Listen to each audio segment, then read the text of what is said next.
വളരെയധികം സന്തോഷം. 10ാം ക്ലാസ് 10 റാങ്കിനുള്ളിൽ പ്രതീക്ഷിച്ചിരുന്നു. ഫസ്റ്റ് റാങ്ക് കിട്ടിയത് +2 കഴിഞ്ഞ് ഒരു കൊല്ലം വീണ്ടും കോച്ചിങ്ങിന് പോയിട്ടാണ് ഇപ്പോൾ ഈ എക്സാം എഴുതിയത്. SLC full A+, +2 full A+ ആയിരുന്നു. പിന്നെ ഫസ്റ്റ് അറ്റംപ്റ്റിൽ റാങ്ക് 1144 ആയിരുന്നു. ഓൻ ചെറുതിലെ നല്ലപോലെ പഠിക്കുന്ന കുട്ടിയാണ്. പിന്നെ ദൈവത്തിൻ്റെ കരുണയും ഓൻ്റെ പരിശ്രമം കൊണ്ട് 1ാം റാങ്ക് കിട്ടി. പ്രതീക്ഷിച്ചിരുന്നു. കീയൊക്കെ നോക്കുമ്പോൾ മാർക്ക് അറിയാൻ പറ്റുമല്ലോ. പിന്നെ അവിടുന്ന് നല്ല കോച്ചിങ് കിട്ടി. ഫസ്റ്റിൽ തന്നെ എഴുതിയപ്പോൾ അധികം നല്ല കോച്ചിങ്ങൊന്നും ഇല്ലാതെ തന്നെ അവൻ 1116 റാങ്ക് ഉണ്ടായിരുന്നു കഴിഞ്ഞ വർഷം.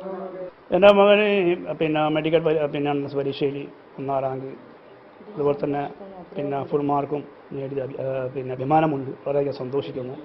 അവനെ കഴിഞ്ഞ പരീക്ഷയിൽ കിട്ടാതെ പോയി വളരെ ദുഃഖിക്കുന്നുമുണ്ട്.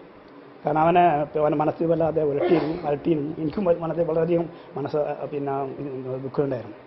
എൻ്റെ മകന് കിട്ടിയതായിരുന്നു. അത് ദൈവം സാക്ഷാത്കരിച്ചു.